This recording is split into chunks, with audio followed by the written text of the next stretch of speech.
ಆಡು ಮುಟ್ಟದ ಸೊಪ್ಪಿಲ್ಲ ನಿನ್ನ ಮೆಚ್ಚದವರ್ಯಾರಿಲ್ಲ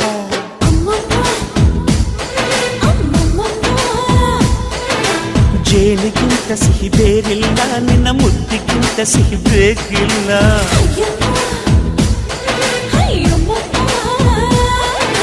ಕಣ್ಣು ಕುಕ್ಕುವ ಬೆಚ್ಚಿ ಬೀಳುವ ಅಂದವಾದ ಹೆಣ್ಣು ರುಚಿ ರುಚಿಯ ಬಾಯಿ ಚಪ್ಪರಿಸ ಸಿಹಿಯಾದ ಹೆಣ್ಣು ಅಯ್ಯೋ ತಿಂದು ಬೇಗಿದರು ಆಸೆ ತೀರದ ಪಂಚಾಮೃತ ಇವಳು ಅಮ್ಮಮ್ಮಮ್ಮಮ್ಮ